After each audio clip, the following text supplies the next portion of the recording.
The content of Uncorked Unspoken is for informational and entertainment purposes only. We are not mental health professionals, and the discussions on this podcast are based on our personal experiences and opinions. If you are in need of professional support, we encourage you to seek help from a licensed therapist or mental health provider. Listener discretion is advised, as some topics may be sensitive or triggering.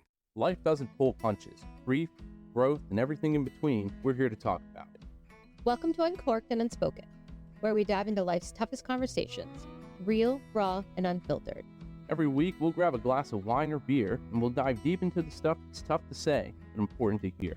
From personal stories of resilience to finding strength in the mess, we keep it real because these conversations matter. So pour yourself a drink, settle in, and let's talk about the things that aren't always easy to say, but need to be said. Welcome to Uncorked and Unspoken. Let's get started. All right, so welcome to the first ever episode of Uncorked and Unspoken. I'm John, your host, with my beautiful wife, Katie, and we're here to kick off the first episode. So a little bit about the podcast. This was dreamed up at a bar in Milford. A nice night out like we like to enjoy. Yes, it was perfect. We were out getting a drink and we were just talking about different avenues and different ways to reach people and tell our story and hear other people's stories. And the podcast came to mind. So here we are, first episode. So I'll let Katie introduce herself first because I've already taken up a bulk of the talking to begin with here. And then I'll introduce myself. Hi, I'm Katie, as my lovely husband just introduced. Professionally, I am a special educator working with students from the ages of 14 to 22 in a high school setting. I've been doing that for about 14 years now, and it's quite the experience and quite the profession. The kids are wonderful, and I love being able to help them and really take their skills and develop them. It's really wonderful to see where we can go with that. The reason I think that, John and I were talking last week when we decided this whole Out of nowhere was I lost my brothers in 2002 into a car accident. And I think it's been a real challenge through the years to find people to connect with or to share stories with. And while everybody experiences grief in different ways, for me, it's been just a unique journey. And I felt I wanted to share it with everybody and kind of continue on that journey of what it looks like for me and get other people's thoughts and feelings and life experiences.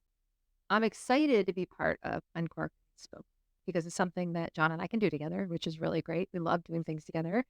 But I'm really, really excited to have the opportunity to share my story and really reach out to people or even to connect with others or to share my journey of grief, as long as some, ups and downs along the way, not regarding my experience with my brothers and in other areas of my life that I've experienced challenges in.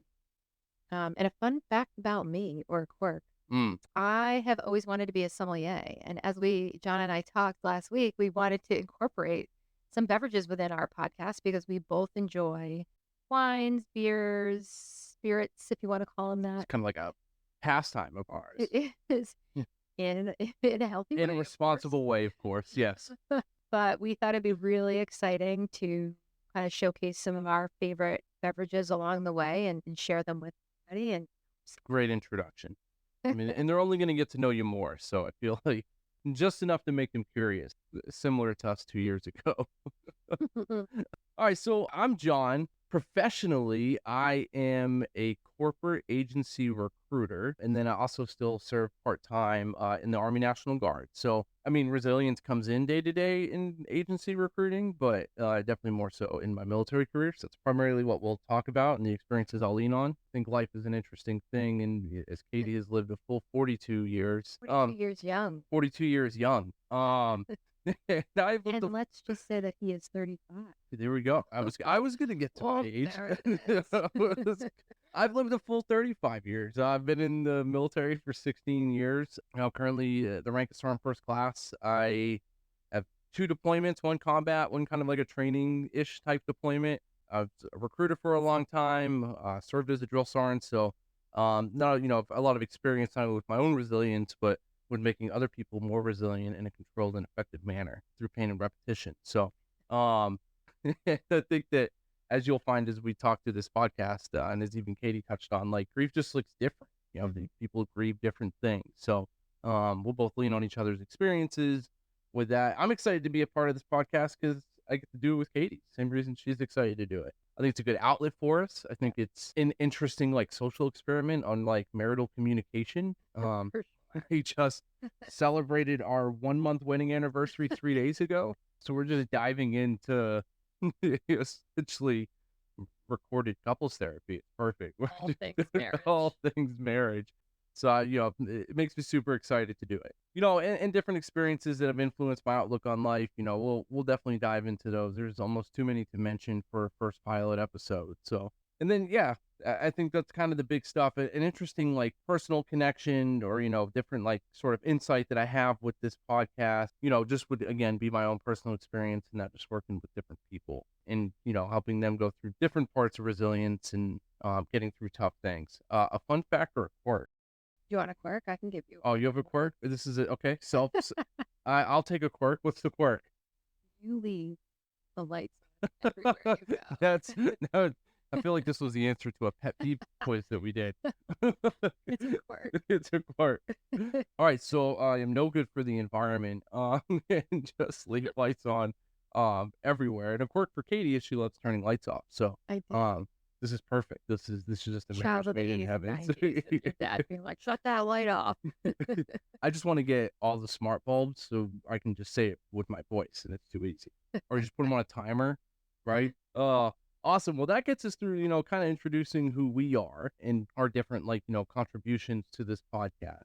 Now we're going to talk about key life experiences that have shaped us. A format of this podcast that we'll do in later episodes is we're going to interview, other folks, and we're really going to like, dive into the experiences that have made them who they are. But, I figured maybe for the first episode, we should do that with ourselves. So, Yeah, absolutely.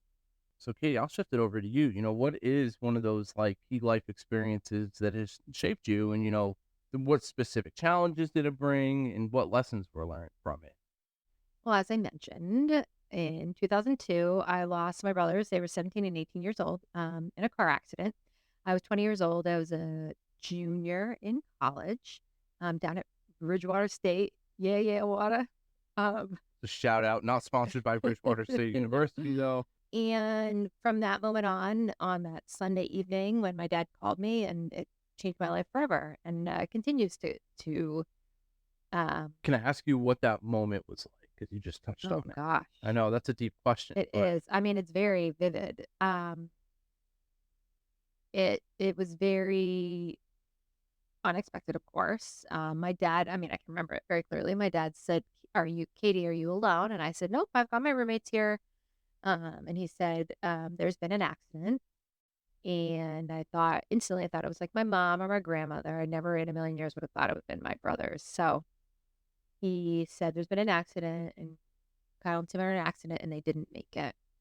And that's all I heard. I dropped to the ground, held the phone up to my roommates, and my poor roommates had to take over that phone call from my dad, who was also grieving. So that moment was like a very numb.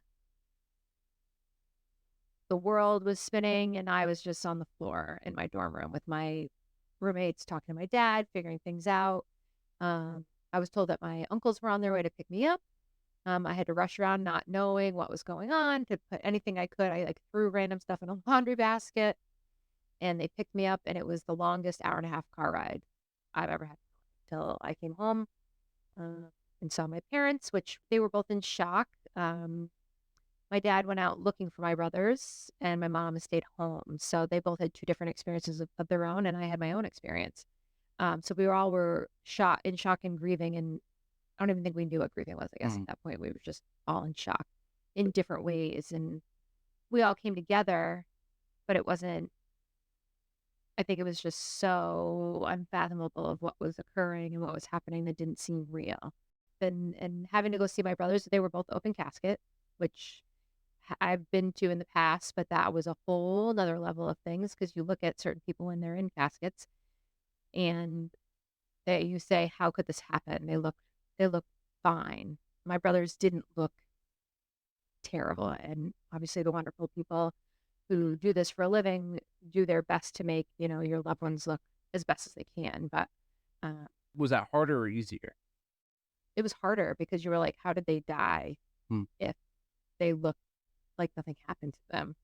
Yeah, super hard, super hard. And unfortunately, which is, I hate to even admit it at this point, I still don't know how they passed Mm. in the car accident. I have bits and pieces, but when I was younger, my parents didn't want any of us in the family, I say what family, it was my parents and myself, to read it. So I Sure. never after that got the opportunity to find out exactly how they died.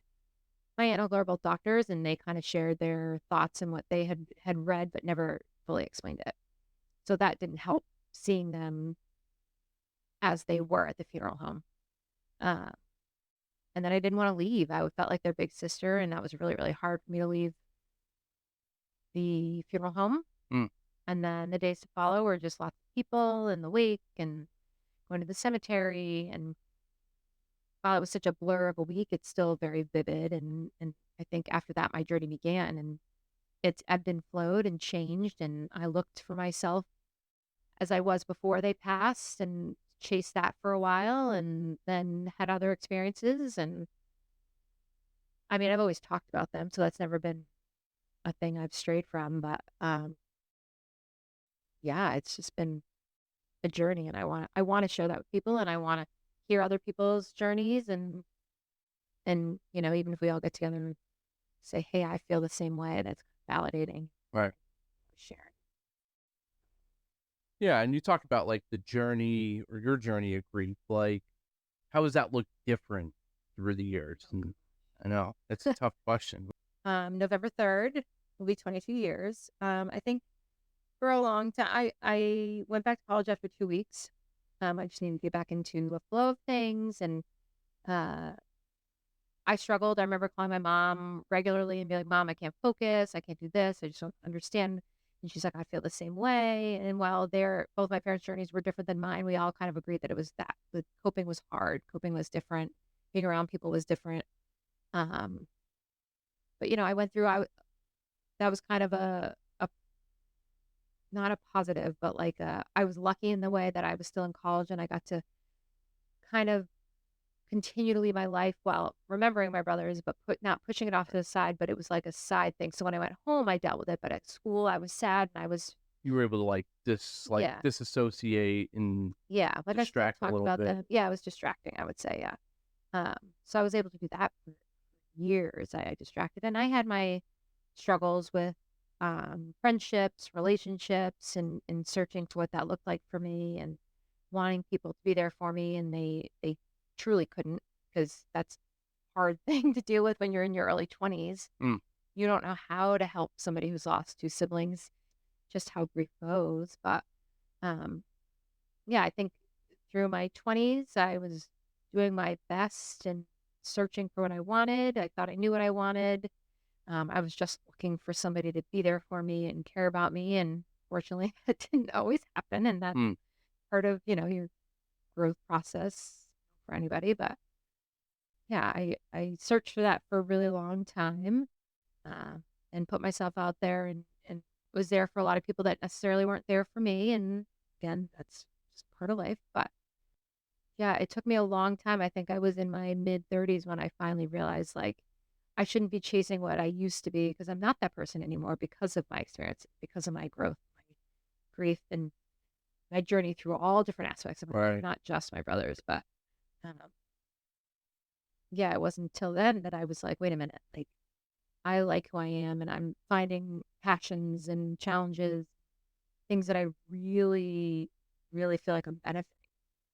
It was almost like you had all the growth. You just had to realize that you had it. Yeah. Comfortable with it. Yeah. And I think like you mature, like as you mature, it kind of all of a sudden you're like, oh, there you are. Like, and I love being able to find myself, like after going through divorce. Like I really thought I found myself, and I was able to find that through running and through doing things Mm. with friends, and um, leading Spartan races, and really challenging myself in that way. And I did find myself again, which was fabulous. Just for the audience, how many Spartan races did that take? Hypothetically, It was, looking at the medals that are sitting on the wall. I think it's about 16, 14 or 16. I want to say. Okay, all I right, have to go back and but there was also road races, and right. I really dove into that part of things, because I felt very, I don't know, I just felt like myself in that moment, which I hadn't probably since before my brothers passed. Uh, and Spartans in particular really push your comfortable limits and make you do things that you wouldn't necessarily do. Like it just pushes you to do better, to be better. And I think that's where that high comes from of doing these Spartan races. And that's why, Like you just kind of have to show up. There's no choice. yeah, and you Like, get nervous. Like I used to get nervous the first wall I'd go over. It was only a 5-foot wall, but I'm like, what if I can't do it? And then obviously it was fine. Um, yeah, I know you're doing the sprint, super, and beast. Like those really helped me grow, which I love. I just loved that part of it, and I loved that part of my life. Unfortunately, COVID happened, so I had to take a hard stop. right. Um, Even through COVID, I had to sit with myself and really figure things out. And that was a whole nother level of growth. The first time I lived on my own was during that period of time. Like I'd always either been, with somebody living or at my parents' house and moving, alone. That was a whole other experience, which was also really helpful. Yeah, I was gonna say, so that brings up like a good point. I guess what would your advice be? Because obviously you've had a lot of tragedy, but life has moved in a very almost normal way for you. I don't think it's unnormal that adults weirdly find themselves alone. It's pretty common. Yeah. But I mean that must have been like scary as shit, like the first time. And I guess what would your advice be? Someone finds himself in that situation where they're alone Yeah. and they have to just do it by themselves. I think to really sit with that uncomfortable feeling, to sit with it, because you really will find out who you are, what you like to do on your own. I mean, I'm not gonna lie, I used to take 3 or 4 walks in my neighborhood with my dog because I didn't want to sit by So myself. weird, right? You find like one coping mechanism and Yes. you just rinse and repeat I that, was like, right? let's Like, go, August. Let's go for another walk. But really, I think I came out better and knowing myself more in my own way. I mean, COVID threw everybody for loops. That didn't help. But uh, yeah, I just kind of accepted that this is where I'm at. Let's figure it out. What does that look like? right. I mean, as I did it, I spent more time with friends and we used to, go for our little walks, or we called them runnish, where, we'd walk, run. We weren't allowed to be within 6 feet of each other, but we went and did it anyway. Social distancing group runs. Yes, there you go. And I did. I think I just found myself. And that, while that was challenging, it was really, really rewarding in the same regard. That's such a good point. And it seems like physical exercise was Huge. huge coping mechanism.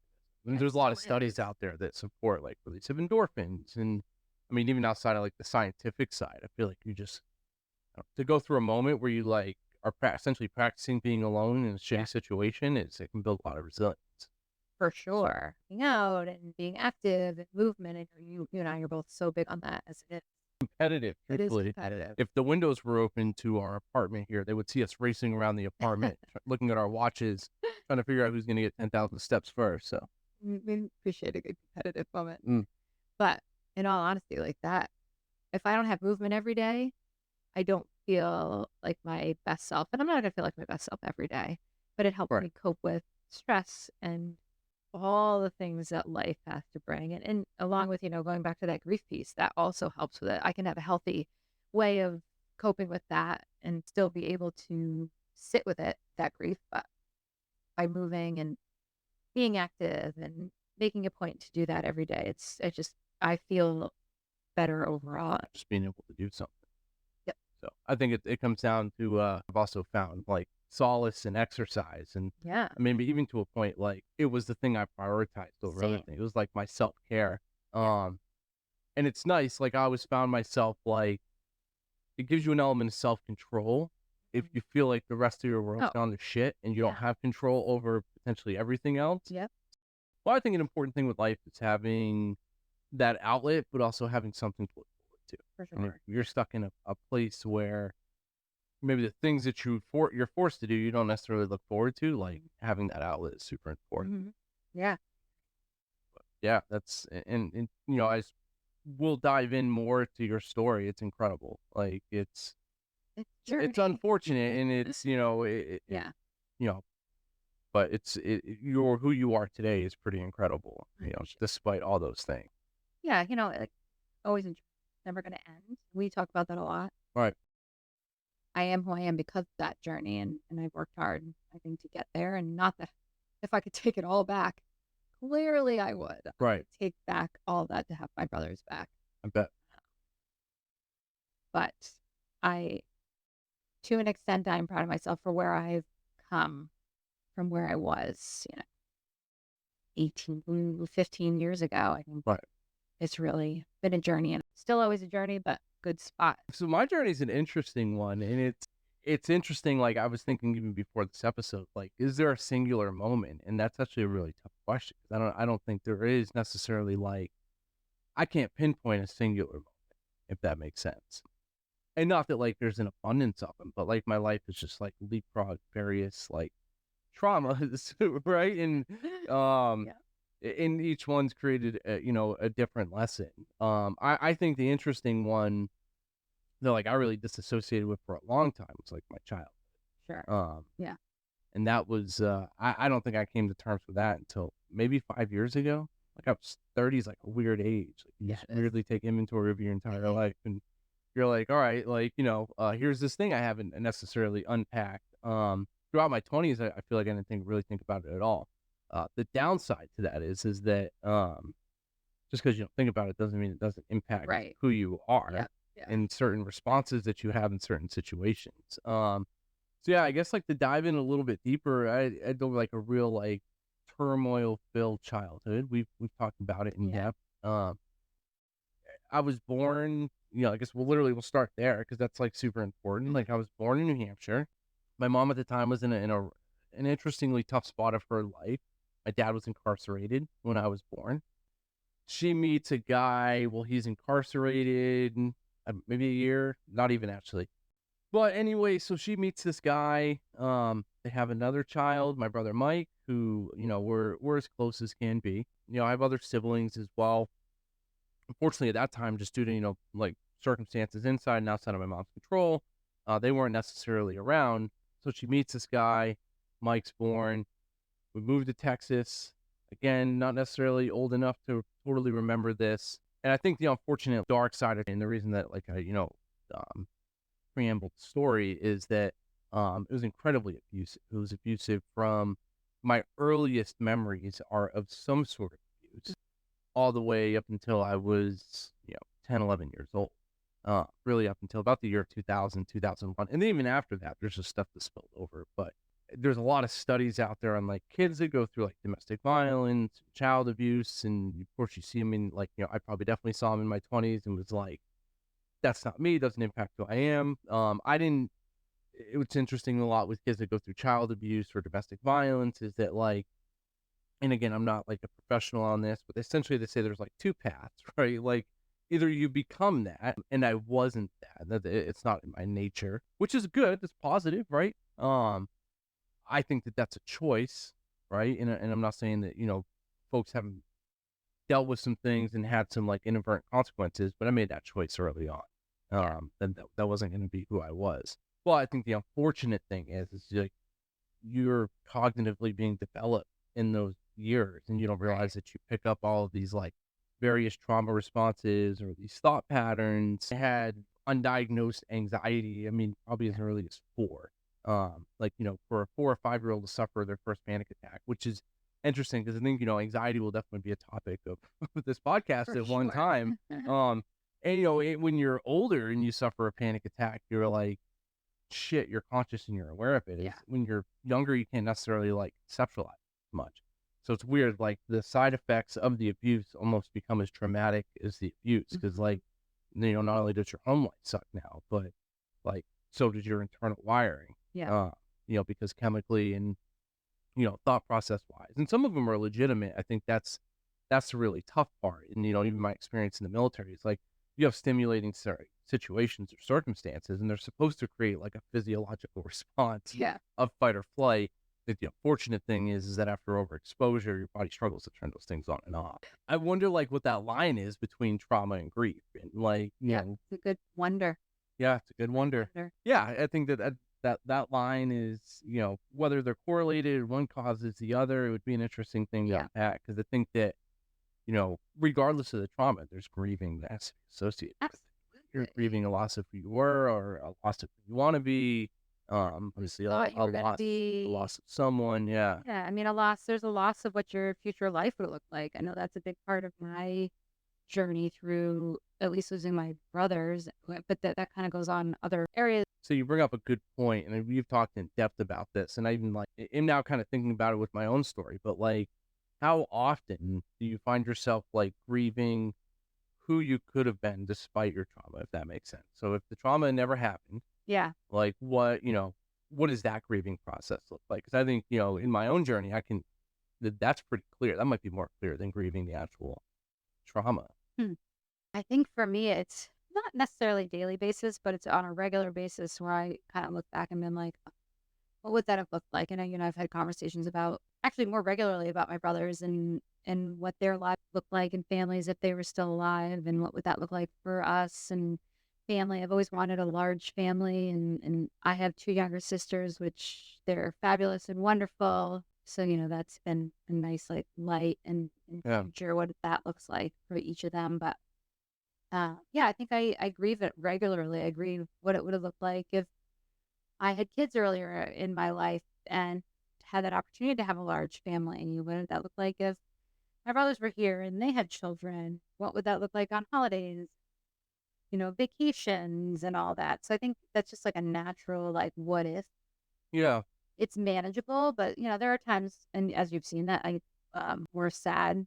Kind of depends. I think like they didn't get to know you. And I think that's another grief, moment for me because I think we would have been thick as thieves. Like I would have been like the odd man out, and you guys, Would have just tortured you, truthfully. right? I think that's what Exactly. it sounds like. Yeah. So That I would have had to bust with that. I do kind of I grieve that opportunity for you to get to know them yeah. because I think you really would have liked them and they would have liked you. And I think there's a lot behind it, and then just something you work through. It's those what if moments that you can keep saying what if, but if you keep getting yourself stuck on those, you're not gonna at least for me, not going to continue to move forward and grow and always remember that. Like, I don't ever push my own to the side in particular.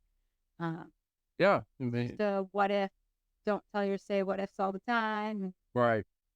It's easy. It's tough, but it's easy to get sometimes stuck. There's things that I've had to go through, and even my adult life, where I'm Yeah. like, shit, I wouldn't have had to learn this lesson as hard if I just had like proper coping mechanisms as an adolescent, right? Or even a lot of the shame. I felt a lot of shame in my early life, like just given my background. I think it's like, the comparison is the thief of joy, right? So like I would just see everyone else and I Yeah. was like, just like, fuck you. Like everyone had like this Yeah. perfect childhood Yeah. and like I, weirdly can just envision everyone's house as like a perfect colonial two Yeah. stories, right? Um, and I felt like a lot of like shame or embarrassment. But I think, like you said, I think with wisdom and age and time, like, yeah. So I mean, this is going to be kind of the, it's almost like a preview to the rest of our podcast. I mean, Yeah. these are going to be the topics, all things that we just talked about Yep. that we're going to dive into. Yeah, and other people's perspectives and their journeys and not necessarily losing people, but struggles. Grief can look like a lot of things. It really can, which I really appreciate. Give me some examples. Give me two examples of things that we think people could grieve. I think there's obviously losing somebody. Yep. I think there's grief around what your life could have looked like and now is. I think there's grief if you've been through a divorce or been out of in and out of relationships and you had that thought of what that was going to look like for you. It's not necessarily just losing people. I Right. mean, that's a huge part, and I would never discount that because I've lost many people in my life. And each one is journey of that each losing one of them is very different. But grief really has many personalities and many. No, that's good. And I think the point there is that, just like I was talking about with comparison, like, and, I've heard a lot of this and specifically even like talking with you and in like my Yeah. own journey, like, I think people just have to be really careful about comparing their grief or trying to measure their loss up. 'Cause I think that Yeah. each one of those, I mean, obviously losing someone Yeah. is a pretty traumatic, Oh, gosh. grieving process. Um, Yeah. but so can making a giant career change or, even in like my instance, when people like leave the military, like they're losing 20 years of identity. Right. Yeah. Um, Yep. so I think that it's pretty important. Yeah, they all, take away and, different things and For sure. shift life in dramatic ways, each one of those things. So, probably about as deep as a dive as we'll do for this episode. I mean, if you're interested in hearing more, check it next week. And we'll totally have another episode. Before we leave, I'll follow one that we have not tried yet. We do. We are big fans of Cab, Johnson, and was like, we haven't tried this one yet. So we thought we would also, during our podcast, try whether it's a new wine, not necessarily just Cab, because we could also broaden our horizon. A little Prosecco, a little Chardonnay. Yeah, we also love a good fall beer. We love craft beers. Give us a classic old fashioned, and we're here for it. Yep. So we thought we'd also bring along that journey. So if anybody enjoys any of the beverages that we enjoy, you can go out and look for them as well, because we want everybody to experience what we love. And we'll post all the wines and beers, everything. We'll post it right on our website. So uncorkedunspoken.com. You can click. We'll have like essentially a taste list. Yeah. And so you can read a little bit more about it. When you'll find it local to you. If you're Right. curious. I mean, we're from New Hampshire, so keep that in mind. New Hampshire's quirky with their. You might be able to find it online if we can find associated links or something. We'll throw them up there. Yeah, but let's do that one. Okay, so introduce the wine. So I'm gonna, as she's pulling the wine, I'll just tell you that Katie has an incredible taste for wine. So I'm gonna let her tell you about the wine. She's taught me everything I know. I was, primarily a beer drinker before, and she said you have to try wine, and I have, and I've grown to love it. But Katie is definitely still the subject matter expert when it comes to wine. She's being humble. This is Katie's humility coming in. So explain the wine a little bit to us. And so this wine comes from Washington State, which Washington State wines I actually really enjoy. It's called Substance, and it's a Cabernet Sauvignon. So I love that they call it an elixir, Cabernet Sauvignon elixir. Blackberry currant pencil lead, which is one of my favorite ways to describe red wine, and cedar, which again, I love a good earthy, dry red. It's layered in deep, resting in the glass, inviting you to sip and sip. Rich, complex, and just plain delicious. The best vintage to date. Okay. It sounds delicious. It does sound delicious. Which is not bad because it's a $15 bottle of wine. So it will not break the bank. Okay, so first taste, it's real earthy. It's like somebody tore up some dirt. That means everything. Yes, that's everything good in wine language. Truthfully, if someone described a drink like that to me outside of wine, I might not necessarily try it. But there is like if you like earthy wine, an earthy. This is dry wine. This good pick. Might be better, like one of the better, like affordable earthy wines we've had. You think I'm good? Exceeded my abilities. Red wine. It's just luck at this point. I mean, I just pulled it off the shelf, so. It's very drinkable. Earthy, I like the word dry. you say, layered in deep, resting glass.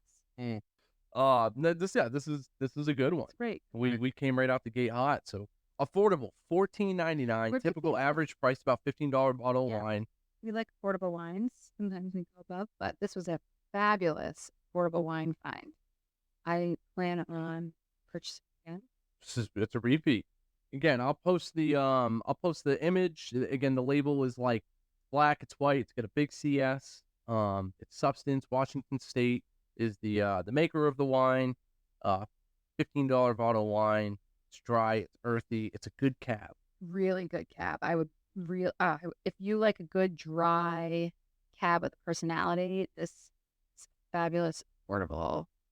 Might be the best $15 wine I've ever had. Right up there. Where are we going to go from here? We got to step up like our wine research game at this point. We do. All right. So, in conclusion, Uncorked Unspoken, first episode, knocked out. Quite the experience. Yeah, if you're still listening, awesome. Cheers to you. Cheers to you. And you got to hear about a great wine. So this is like, you got the win, $15. You know where the wine's located on our website. Perfect. Yep. But yeah, we really appreciate you kind of hanging out with us and hearing our stories. Yeah. We have more to share. Tons to share. Yep. And we're going to talk about all sorts of stuff. We're going to, obviously, tonight's topics were, kind of a just kind of introduction to kicking off, like, our deeper stories. But I mean, Katie is one of the funniest people I've ever met. So I hope you get to laugh. We both obviously share a passion for physical fitness and various other, like, things that just breed resilience. So I think Right. that, our topics will definitely venture there. But yeah, we really appreciate you listening, and we look Yeah. forward to hanging out with you week by week. So, um, Yeah, this has been great. please be sure, to like and subscribe to whatever platform you find this podcast on. And visit uncorkedunspoken.com. And you can find out who hosts us there as well. Yeah. You can also sign up to be a guest. We need guests now, We do need guests. If you have a story you want to share with us, because I feel like this went really well. Like, I would also love if there's like, um, you know, grief. I say grief experts, but people who have, do that for a living. I'd love to have conversations and that insight. Anybody with any journeys that they want to share. It doesn't necessarily have to be around grief, but it could be about, resiliency and moving forward and mental health. change, mental health. Uh, I'm always looking. I think we both are always looking for that insight and that perspective because we do sit for hours on it, talking with one another. Couldn't have said it better. So, all right. Well, we will see you next week. Thank you for hanging out. Uncorked and Unspoken. Good night.